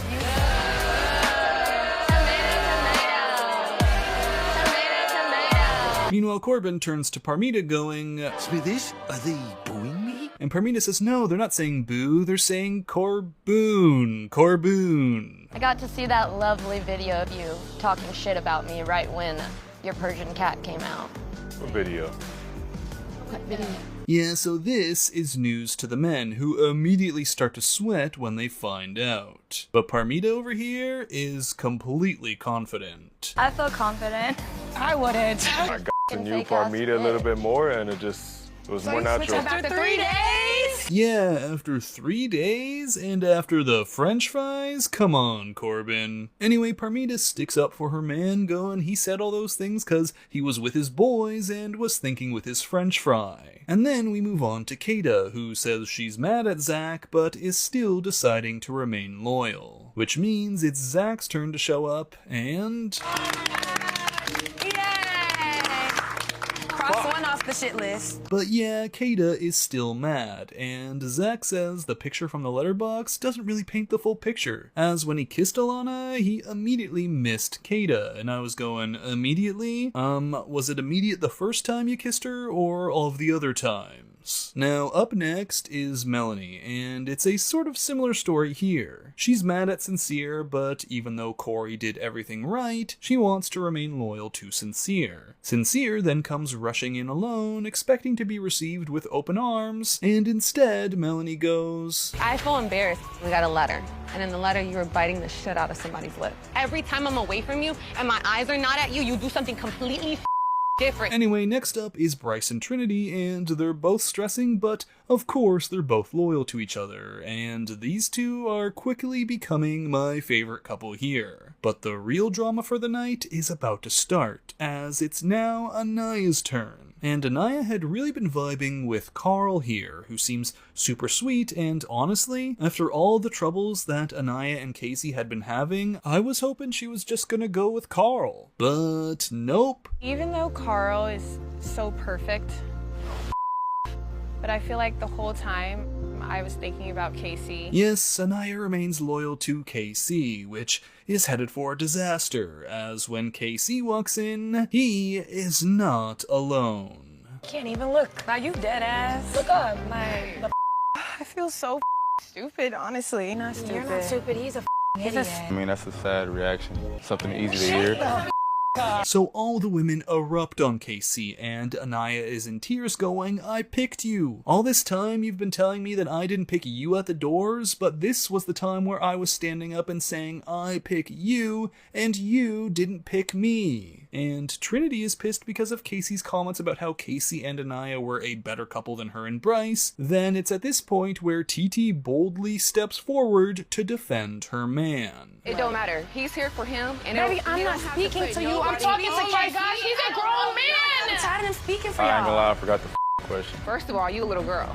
So you can I'm not a little girl. You just got in here. I don't know you, You can pipe down. I'm TT. Now, ultimately, Casey says he has to go with his heart, and even though all the women are saying, but after 3 days, he says, yeah, 3 days. That should speak to how strong he feels about TT. Meanwhile, Anaya has just gone off, and women like Parmita are going, wow, they're really acting like they're married to y'all. Shit is so humiliating. They're laughing at me. He does that shit to you, you don't think he's gonna do it to her? Bro, this is the biggest blessing you just got. He a little ass dude, bro. He a little ass dude. Now, while the women are pissed, they do talk to the Casa ladies and say it's not against you, it's about the men. And TT also apologizes to Trinity for calling her a little girl. And from here, the couples all go off to chat and try to repair the damage that was done during Casa, well, except for Trinity and Bryce. I licked his toe. We still You never even licked my toe. I know. I've done all my exploring, guys. Like, I don't want nobody else. I want Bryce. So that night, we see a lot of makeup cuddling. Shut the That's what I got, Kenzie. What? A French fry. Oh, not the French fries again. So it's a new day, and now that the emotions of the other night have settled, Anaya basically has one thing on her mind. Carl! Carl! Carl! Carl! Oh, what could have been. And many people say that Carl was the perfect fit for Anaya. She struggled with Casey being too jokey or too nonchalant, and Carl was right in the middle of that. But then a text comes through saying there's another challenge, this one hosted by none other than Megan Thee Stallion. Where for this one, it's a shake your cake challenge where you do things like play musical chairs where you have to plant your cake on a cake. Or for the next round, you cake someone you have a problem with. Or in the ladies' case, you cream them. And is no one going to be talking about the amount of food waste going on here, or is this being served to production later on? But yeah, the biggest part of this challenge is the airing of grievances, followed by getting blasted by sugar. And a lot of women blast Corbin and KC. However, the big gag-worthy reveal for this is that, you see those giant cakes behind them? Well, America has been voting again, this time for which guy and gal from the Casa group should be invited back, and... Amor!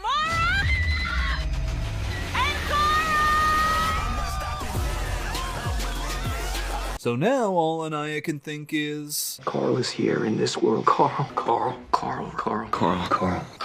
Carl's safe. But the question is, will Carl even want her back? Yeah, they had a good connection going, but she chose KC over him. And as for KC, well, he's actually ecstatic that Carl is back. I am ecstatic that Carl is here.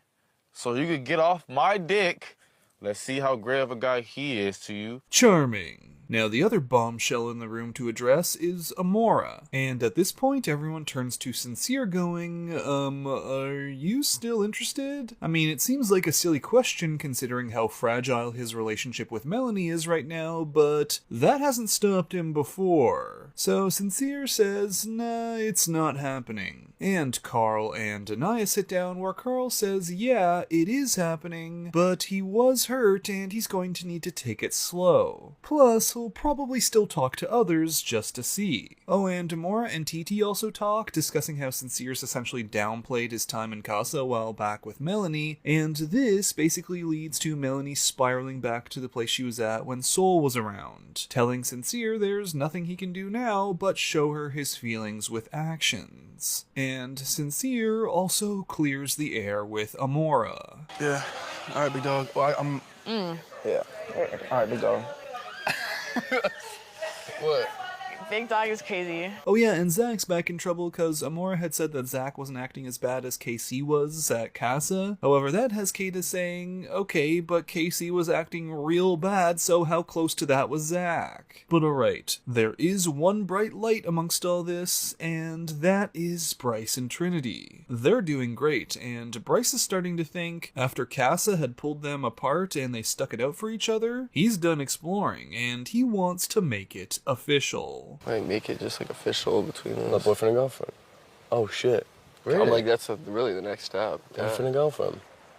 Wow, that's huge. And almost as if production was waiting for those magic words to come out, nearly as soon as that's said, a text comes through announcing that Trinity and Bryce are headed out on a date together, which Trinity is so excited for. This is so freaking exciting. You know, we can have alone time and not have freaking Zach around. I don't have to compete for my man anymore. See that look? Oh, yeah, god damn, that's the man I fell in love with. So these two head out on a jet ski over to a boat where nervous little Bryce eventually pops out the question. Would you, you know, if you'd want to be, would you want to be my girlfriend? Are you asking me? Would you want? Yes! Okay, that was giving high school prom invitation, but in all the best ways. So it's official. Trinity and Bryce are official. And actually, they're not the only ones, as Parmita and Corbin also tell each other that they're closed off, cause Corbin says he's explored everyone, and Parmita says she's picky, so I guess that's also a thing. However, these two don't get quite the same reaction from everyone else compared to Trinity and Bryce when these two return. He asked me to be his girlfriend! I may or may not have asked her to be my girlfriend. What'd she say? Yes! At which point, Zach marches up to Trinity to say, if you break that girl's heart, I will kill you. It's just a figure of speech. But seriously, if you break that girl's heart, I will literally kill you and your entire family. So 'tis the season of feel-good moments, and it's inspired others to try and squash their beef. Corbin talks with Kenzie to try and get to a good place with her, but remember, this is the woman who held a grudge against Zach for leaving her alone at the doors week 1. A simple chat is not going to repair everything Corbin said in Casa. And KC also sits down with Anaya to clear things up and move forward, trying to end on cool terms, which Anaya isn't against, but... I want to be cool, but I just cannot see myself like surrounding myself with someone who made me feel so like belittled like that. I'll go get Carl. Bro, leave me the alone. Oh, and then there's Gall, who has the absolute gall to say... Be honest now, do you like Jay? Not that much anymore. Yeah, that's fair. Yeah, he's not feeling Jen anymore and is actually into Kenzie. So he sits Jen down to say he's sorry he can't be or do everything that Jen needs. And then he tells her that he's feeling the pressure and that he can't talk to other girls because they see him as Jen's guy. Which Jen says doesn't make sense. I asked you what you need me to do. Well, 1 second. No, what you're saying is, well, that doesn't make sense. And, well... that's everybody's experience here. Like, it's coming off as very, like, aggressive. Oh, the unmitigated Gall. So, now that that's over, Gall is now sitting down to have a chat with Kenzie, who has been getting along great with Dylan, even saying she could fall in love. But then there's Gall, and something about that surfing coffee shop owner is just getting to her, so... And well, the Love Island cycle continues. The audacity! The unmitigated gall! One of the most dramatic moments of Love Island Season 8 just went down with something called Movie Night. An evening that had even the most disliked cast members looking around the room like... That's bad, even for me. Oh shit, that's the same day. She's just bad. This is wrong. In fact, this whole week seems to have been a reckoning for Islanders and their past actions. But let's first jump back a bit to where we last left things off, as Gall here had the gall to tell Jen that she was holding him back from exploring with other women, and then immediately goes on to kiss Kenzie. A pretty messy move, as now Kenzie's current match Dylan is completely distraught. You knew it was coming? Yeah, like So did you like lean in for it? No, he came up and kissed me. Okay, technically that's true, but does it make a difference? I mean, Kenzie was also stroking the man's finger right before. I don't think it matters who leaned in first. They were both pretty interested and willing. So upon hearing all of this, Dylan essentially goes to the sunken place, saying, why is she exploring? Exploring is for when you're unsure. Meanwhile, Kenzie has to sit with the feeling of really hurting someone she cares about, well, at least until he completely folds later that night. But also, Kenzie has hurt her closest friend in the villa, Jen, because word gets around real quick about the Kenzie and Gall kiss. And now Jen is wondering why she's having to hear about this from everyone in the villa and not from the person who's supposed to have her back the most. It's not even that she seems like she can't pick a guy. It seems like she needs attention to survive in here, and like that's not cute. If I have a spark with someone, I just 100%. But I'll tell you right now, if this was not Love Island, I would not be your friend. So after getting those reactions from Dylan and from Jen, she is super bummed out and deciding it's one guy only from now on, and so her and Dylan are kind of closed off, I guess. Right in time for a text to arrive declaring that everyone should grab some popcorn. It's gonna be movie night. But instead of everyone slipping into their PJs while production pops in a DVD copy of Despicable Me 2, they'll instead be enjoying clips of other despicable actions, the actions of their fellow cast members. So the ladies will be on one side and the boys on the other, and they'll essentially flip this giant coin to decide who gets to choose the next clip. A movie will then play, and it'll be something like Zach having his snuggly chat with Alana in Casa Amor. And my child is Mewtwo. She is like my child, yeah. Yes, a cat mom. Are you a cat dad? I'm a cat dad. My cat Lola. Bitch, it's your family cat. And at the start, it doesn't seem like too much is going to go down. Yeah, some of this will probably feel bad for a few people, but Kata knows that Zach kissed Alana. They've moved past this. I mean, Corbin's over here chowing down on popcorn, cause what are they gonna show for him? His relationship with Parmita while he was with Kenzie? But sometimes it's not about what people know went down, it's about how it went down. Like, people knew all about the Casey, TT, Anaya drama, but I'm pretty sure Anaya didn't know about this. I ain't gonna lie, me and Anaya ain't done shit. Oh. As soon as So yeah, things start to erupt. And actually the worst hit right here are the other men, cause Anaya's going, yeah, Casey's a coward, but the rest of y'all were also seeing all of this stuff and gassing him up the whole time. Meanwhile, every dude there is looking petrified. And as the guys push back on this and defend themselves, this only gets TT upset, as she then comes in saying, well, what about all of you guys coming up to me and saying, I've never seen Casey as happy as when he's with you. Oh, and also they show this clip of when the guys were making their choices before they returned to the villa from Casa, and Kata looks around and goes, wait a minute, where's Zach's Casa girl Alana? She's not there. To which the others say, oh, didn't you know? She left early, after night 2. Leading Kata to wonder, well, did Zach only want to stick with her cause his original Casa match left? Cause he certainly didn't tell her that she left early. This is some pretty convenient news to leave out. And well, now the chaos has really begun. We've had these. Are we okay? We heard you talk all day. Can I say something? No. We've had well, this. I just found out new information. Alana left, so she didn't leave. Were you gonna pick her? That's crazy. Because if she was there, were you gonna pick her? Yes No, or no? I swear, Bullshit, obviously I bro. wasn't. Now from here, we get some clips of Anaya where she's basically saying if Casey's open to exploring, well, then she's open to exploring too. And then it shows her kissing Carl, which has all the guys jumping up going, hypocritical. Okay. And horny. But then things get to Sincere, who at this point is probably thinking, what's the worst that can happen here? Not realizing that the clips were going to be going all the way back to Seoul. And it's interesting because all of this stuff is stuff that we've seen, but Melanie's sure not seen it, not the details. Not him kissing Sol and then breaking off right before Melanie walked in. Not him saying this. Who asked for the kiss? She did.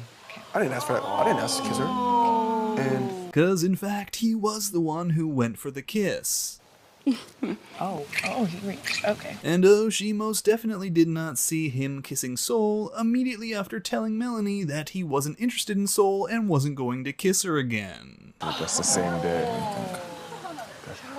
this is what I want at the end of the day. Please work. I don't have anything to say.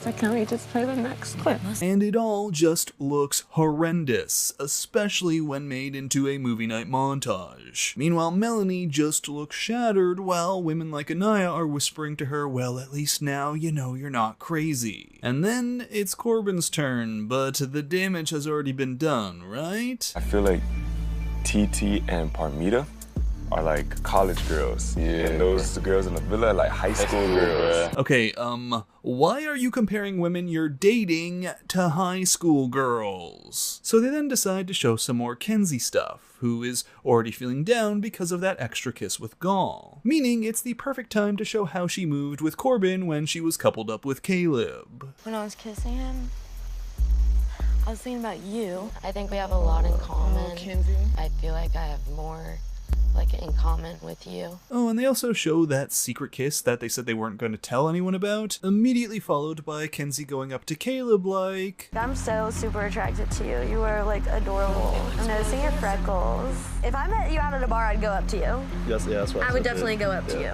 And I feel like we would hit it off. I think that outside of this. And while Caleb does get his moment to tell Kenzie how he wished she hadn't said those things to him if she had also felt that way about Corbin, the real damage is what's happening in Dylan's mind. As he watches all of this and goes, well, this just seems like a repeat of what happened the other night with Gall. So now he's back to freaking out. Oh, and Sincere, don't think we've moved on from you, as production comes right on back to say, but wait! There's more! Hang on to your seat, baby, cause this one's a screamer! I appreciate you for allowing me to experience you. And I know just if we had more time, you would have been the one. No doubt about it. Oh, now that one hurts. Because it's one thing to see the dishonesty from before, it's another to hear from your current partner that if only he had spent more time with another woman, he would have picked her. And this is for everyone. So seriously, I'm tired of hearing that he chose you. Seriously, being chosen is not a prize. Damn. I would rather be respected. I would rather be told the truth. I would rather not look like a fool and admit to America and then be chosen, because that's what it keeps looking like. Damn. You didn't fix it after Soul. You said you would and you did it. Now you go to Casa, you still didn't fix it. So when the are you gonna fix it? When? Damn! I'm sorry. I don't with a sorry. So the villa is in shambles. Movie night ends and pretty much everyone splits off to do damage control. Melanie has decided that she's not going to be sleeping with Sincere, she's going to be spending the night in Soul Ties. Meanwhile, Kada is still pissed about finding out that Alana left and wasn't kicked from the show because Zach dumped her, but also... So why did you lie? I'm not lying, I'm trying to explain to you. to you. When you came back. I did force it. 5 minutes later. You're literally perfect for me. Well, that didn't take very long. And then there's Dylan freaking out about Kenzie's pattern of kissing other guys, but also... She's telling 4 other people that. It just feels like a game to her. 5 minutes later. Well, that didn't take long either. However, it's on to a new day and a new vibe in the villa, as reconciliations are made, and after Casey sits down with Anaya and gives what she feels is a genuine heartfelt apology, we see possibly the most shocking sight of all, these two hugging it out. So with that, a text comes through announcing yet another recoupling is on the horizon, and this time the guys will be deciding. They'll pick their partner, and whoever is left over is then single and vulnerable. A decision that leaves Jen pretty upset because now Gaul is the one with the power. She brought him in, but he's the one who could possibly send her out. So she decides to suck it up and try to win Gaul's couple selection. Meanwhile, same goes for Amora, who Gal is interested in, but she's just feeling a friendship vibe. However, she does tell him this. It's like hard for me to know if she was speaking because she's worried that there's a chance she goes home. Let me be honest with you, girl. She be dogging you in that dressing room, bro. Really? So when it comes to the recoupling, it's an incredibly straightforward decision all around. Bryce picks Trinity, Zach picks Casa. I love her. Big smile. And all the couples pick each other, including Carl picking Anaya to make their coupling officially official. The only real decision here is who Gaul is going to go with. But after hearing what Amora said, the girl I would like to couple up with is Amora. However, that's not it for the twists, as Ariana then announces that, along with Jen, 4 more Islanders are heading home. And here, everyone is going to have to vote on who they think are the 2 least compatible couples. The ones with the most votes will be out. Now, one of these votes is really easy. Gaul and Amora are a default friendship couple, so they get a vote from every single person there. But as for everyone's second vote, things get split, with it ultimately coming down to first Kenzie and Dylan, cause of all the Kenzie stuff, and Kenzie's actually quite hurt when someone who she feels is a close friend with her votes for her. I think because you consider me one of your best friends, that's just me being honest. I think you would have kept exploring if it wasn't for everybody criticizing you. I don't agree with that at all. Like, at all. Then the other couple is Jaden and Caleb, cause these two had an argument where he was feeling like she's not that into him, and she kept saying all he wanted to talk about was their connection, so she hasn't even gotten to know him that well. But ultimately, Zach and Kata deliver the final blow, and Caleb and Jaden head out. Meaning in one night, 5 Islanders have left. And in order to quell the sour mood for all of those who received votes but are still there, production decides to set up a karaoke night, where the couples will sing their hearts out and choreograph a fun little number. And no, I'm not going to be using the clips. I won't tell you why, but it's either because the music is copyrighted or the singing is that bad. Now ultimately everyone votes for Kenzie and Dylan to be the karaoke king and queen, cause of course they're going to be winning this. Kenzie pulls out her signature move, and this actually turns out to be quite the clutch win, as Ariana comes back to say that they weren't the only ones voting, so was America. But for America, it wasn't who's going to be karaoke king or queen. For them, it was which of these couples are their favorite, something she is about to announce, and if you are not in the top 4, you're gonna be up for dumping. So, in no particular order, Ariana announces that Anaya and Carl, Trinity and Bryce, and Melanie and Sincere are safe, to the surprise of both me and Melanie and Sincere, which leaves Kenzie and Dylan, Kata and Zach, TT and KC, and Parmita and Corbin. And once more, to everyone's shock, the last safe couple is Tiara and Casey. What?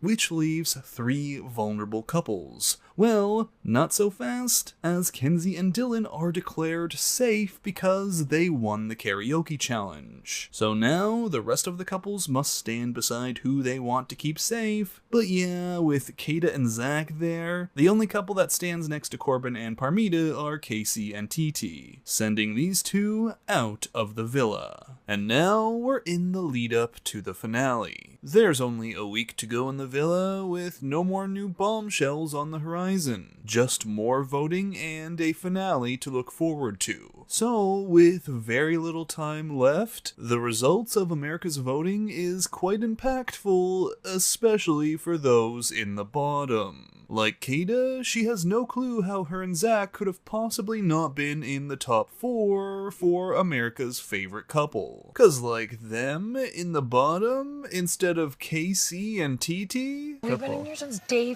3 together. It's like, and then TT and Casey, and then even Anaya and Carl. Like, I love Anaya, but it's like, it pisses me off because me and Zach know what we have with each other, so I don't know what the they could be seeing that I'm missing. Yes, nothing gets America to vote for you like criticizing them for not voting for you. Meanwhile, people like Melanie are surprised that they did make it into the top 4 couples. So Melanie, who has been taking it real slow with Sincere since movie night, is now thinking that America has given their approval to Sincere and is taking this as a green flag. I'm shocked. I'm actually shocked, but I'm grateful.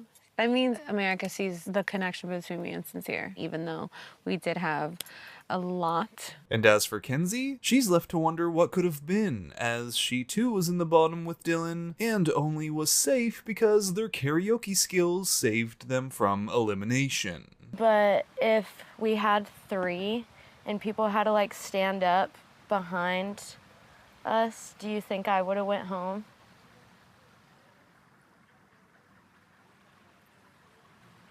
Yeah, maybe it's best to just move on from that question. However, Dylan, he's kind of going in the opposite direction of Melanie, like did America vote for them to be in the bottom because there's something he hasn't seen? Now, for a minute, there is this distraction, a challenge where the ladies have to secretly get the guys to say stuff like French fries. Do you like French fries? I don't like French fries. She's rage baiting me right now. She's not rage baiting. Yeah, she is. Casey, do you like French fries? Yeah, I love French fries. You do? Do you like French fries? I do like French fries, but then...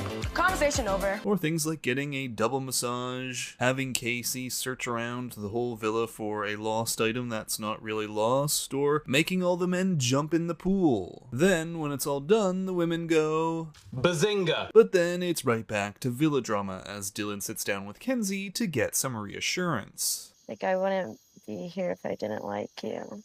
I want you to come to my parents' house. I want to take you out on the lake. I didn't say that to anyone else. However, this only ends up worrying Dylan even more, because he's thinking back and going, didn't Kenzie say stuff like, I want you to come back home and meet my parents to Caleb? Did she only close things off with me because she felt bad when she was confronted? If more bombshells were coming, would this cycle of the same things happening but with different guys just continue? So, as things get real serious with Sincere and Melanie... And yes, I want you to be my fiance. Yes, I want you to be my wife. Yes, I want you to end up being the mother of my children, of course. Oh, wow, we're thinking far. I really do see a future with you. And get real serious with Zach and Casa. It sounds so stupid to say, but like, I want to be like dating you properly, like exclusively like together. I do too. Things also get real serious with Dylan and Kenzie, but in a less fun way for Kenzie, as Dylan decides he needs to get these worries off his mind or he'll never be able to move forward. I'm looking for a reason to believe that those words that you said to me actually mean something. You had that conversation. You told him that you wanted to bring him back to your family, and then what? You go up in the room and you have a secret kiss with Corbin. It's the same thing. If, like, this keeps happening and we can't fix it, then... I don't know. Uh-oh, looks like this relationship could be headed for the splits, but again, in a less fun way for Kenzie. The Love Island finale has arrived. There has been drama, controversy, a dad yelling at his own son. I came here to correct you. Yeah. You know, like, I'm sorry, man. That shit hurt. Yeah, I know. You know, to see that, and I'm just like, I would never let someone sit at a table with me that moved like that. Right. And now a couple has been crowned the winners. $100,000 has been handed out, and they can all be set free into a world where they now have like a bajillion social media followers. So to pick things up where my last video left off, and be sure to check out the whole season of videos if you haven't, Dylan here feels like a weight has been lifted off his chest after expressing to Kenzie his fears of her doing to him what she's done to guys like Caleb. Meanwhile, Kenzie is is looking like Dylan took that weight and dumped it on her instead, and she is not feeling so great. Just in time for a text to pop in. Islanders! The hideaway is now open! Should we make our argument? Huh? Should we make our argument? Yeah, maybe not right now, Dylan. Ultimately, though, Trinity comes out saying this, to which I went,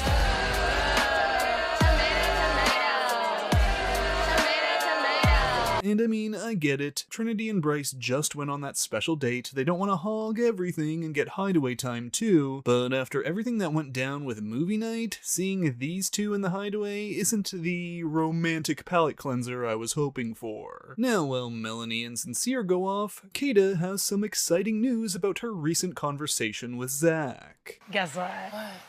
Me and Zach are exclusive. What does that mean? Okay, Trinity took the words right out of my mouth. It's technically like dating, but we're not boyfriend-girlfriend. So you're in a Just yet. situationship. Shut the up! Not a situationship! Now this really upsets Casa, but there's not much time to dwell on it, as that night, the women receive a text saying they're getting a break from the guys with some time away from the villa. So they all sneak off, including, yes, Melanie from the hideaway, and they get to enjoy a water park and some more time to chat. Where here, Casa reveals to the rest of the women her relationship situation with Zach. Y'all, I got some big tea for you. What? Me and Zach are exclusive. And it's not a situationship. She tried calling it a situationship. Situation is messy. Flashback. And of course, Zach is the biggest one, and he's kissing a girl. And it literally looks like their first night in there. So immediately he got to the shit. Well, I just find out new information. A lot of left, so if she didn't leave, were you gonna pick her? That's crazy. Because if she was there, were you gonna pick her? Yes or no? I swear, obviously I wasn't. End of flashback. Anyway, while the women are away, Casey and the guys have created a scavenger hunt for TT, because Casey has decided that he wants to ask her to be his girlfriend, and he wants to do it in a fun way. Just, make sure you're clear that this is a girlfriend-boyfriend situation, not a we're gonna be exclusive but without labels thing, and I'm sure you're gonna be fine, Casey. Now, with there being another girlfriend in the villa, Casa is becoming increasingly annoyed at the situationship comments. So she sits down with Trinity to share her feelings and get everything cleared up. Okay, honestly, I'm just genuinely confused because where I'm from, what y'all have would be, in my opinion, would be considered a situation. But Trinity also says to take her words with a grain of salt, telling her that what works for her, and she ultimately just wants them to date and be happy. So she apologizes for hurting her feelings. And with that, there's a new day in the villa, one that the whole gang discovers is actually Family Day, where 2 family members for each person have taken the long trip to Fiji for a visit. First up is Trinity's mom and sister, and Bryce's mom and grandma. And oh, watching back, these two have been so proud of Bryce. All I know is your mom. We wait our whole lives to see moments, and the way you conducted yourself. Yes. We raised a gentleman. Yes, you did. Yes, you did. A gentleman, a toe-sucking gentleman. But I'll be honest, as they were talking, I just wanted to know if they really watched Bryce getting rejected in the bed with Casa and Zach, cause that was cringy for me. I can't imagine it if I were related to the guy. Paradise Cove. Yeah, Paradise Cove thing was horrifying. Oh, God. Somebody gets underserved in a 3-way. Of course. I was She's scared. speaking from experience, by the way. Okay, I guess that answers that question, and Grandma here is an absolute vibe. They threw this lady on a day-long flight, and she said, "Let me take my moment." And when are they going to send you guys to the hideaway? I was so glad that they didn't. It's a long time now. Get these kids to the hideaway. Come on, it's been, 6 weeks that they're ready for the hideaway. Come on, you're fighting nature here. We love Bryce. Even if he has a turtle tongue, right? Now from here, a whole lot more family members start coming through. We see Anaya and Carl's folks, Casey and TT's folks, and even Zach's bro and Love Island alumni Charlie arrives. But the whole time, as family member after family member comes in, Sincere over here is sweating, waiting for it to be his turn. Because if his edit's been anything like what he saw during movie night, Melanie's family is probably going to chew him out. boot. And oh, looks like it's time, Sincere. Here they are. Melanie's sister and mom, as well as Sincere's brother and his dad? Sincere was expecting his mom, not his dad. But dad is here, and he's here for a reason. Something like this is unacceptable, you know? And it just got to be told. Honestly, it's one of the main reasons I'm here. I wasn't going to come. And when I seen that, the shit he did is unacceptable. I didn't travel 7,000 miles to support that. Dang, Sincere was stressing about Melanie's mom, but the whole time he should have been worried about his dad. And yes, Melanie's family are also not very happy and also not very supportive of her relationship with Sincere. I love you so much. You don't deserve this. He's not treating you right, Melanie. ¿Para qué tú vas a dar una segunda oportunidad cuando varios están esperando por la primera? Wow, you just know Melanie's mom was curating that finely crafted line the whole 20+ hour flight over to Fiji, just waiting to drop it. So now Melanie is in tears, overwhelmed by everyone telling her to drop Sincere ASAP. Not just her own family, not just Anaya's mom who tells Anaya she needs to stop sugarcoating things when she talks to Melanie, but even Sincere's own family. So that night, she sits down with Sincere and says, "I'm not dumping you, but only because if I did, I would wonder what could have been for the rest of my life." If you f up, and that's it. And I'm done. And like, I will be done. And you will never see me again. I will never have a conversation with you. I will literally be dead to you. Now, Sincere promises that he's going to do everything in his power to fix his relationship with her, fix his relationship with her family, and probably fix his relationship with his own family at this point as well. Leaving Melanie to say, "Fool me once, shame on you. Fool me twice, shame on me. Fool me 3 times, well, shame on you again, because that's just really mean. But fool me 4 times? Okay, let's have a relationship outside the villa." Meanwhile, TT and Casey over here are nearly dropping the L word. I'd rather, you know, when we get alone, let you know, like, okay, I message you. And then a new day arrives for one more challenge where production basically says, what if we make them feed each other like a mommy bird feeding their young, and then see who's going to be headed to the finale in a wheelchair with a broken leg? Before eventually an announcement is made. Everyone, time to dress up for tonight. You will all enjoy a takeout dinner, family style. Please go and get ready.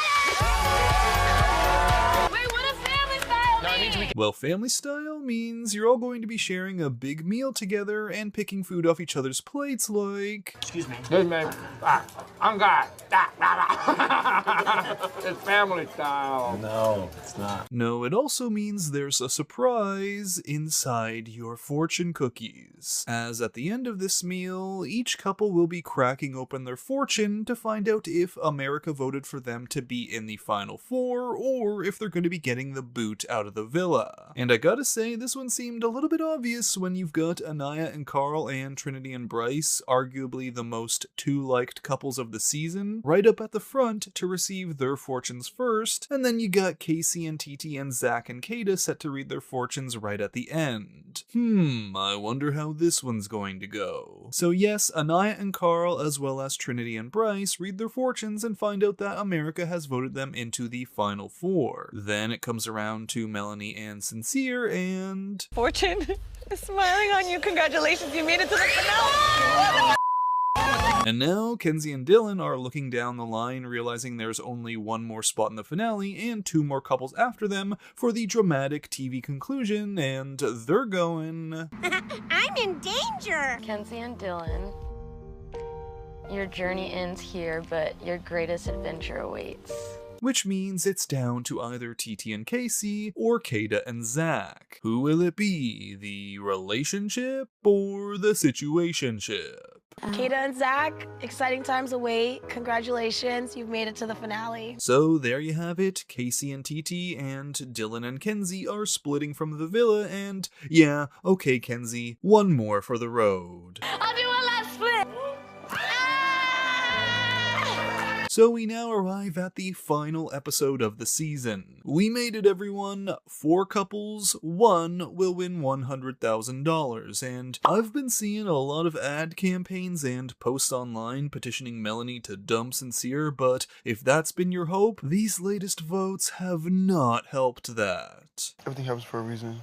I just don't see... I'm happy that, like, America saw something else other than, like, the bad of us. I'm like, well, that means they're seeing something good. Now from here, all the couples get special dates before the winner is announced. But don't expect any wild dramatics like one couple breaking up and refusing to carry the other person over the water. Here we just see people reminiscing over their time, talking about life outside the villa together, and dropping romantic lines like, I love when you're always right. One day I do see it finishing at those 3 words, you know?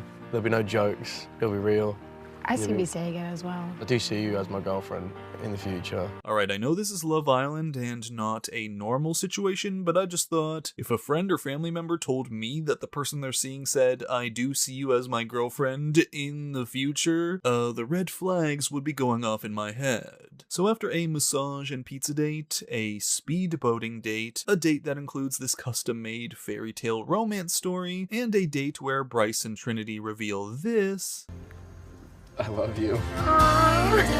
I love you too. Everyone then dresses up and arrives for the big announcement. But not before they wheel out the big screen for another movie night, which I'm sure immediately triggered Sincere's anxiety. However, for this movie night, they all get a montage of clips recapping their journey as a couple, as well as some family messages, and then a string of messages from celebrities wishing them well. What, did this season get sponsored by Cameo or something? Plus, there are a ton of references to French fries. I mean, half this celebrity montage was... French fries, French fries. Sending you all so much love and enjoy those French fries tonight. Then finally, they all stand up for the big reveal, where first, Ariana announces who's placed 4th in the voting for the Season 8 winner. Kata and Zach. Okay, why did she say it like they just won or something? Honestly, I didn't think I'd get this far. You beat Charlie, that's for sure. Screw Charlie. Then, in 3rd place, it's Melanie and Sincere, which leaves our final 2, and this made sense to me. So, who is our Season 8 winner?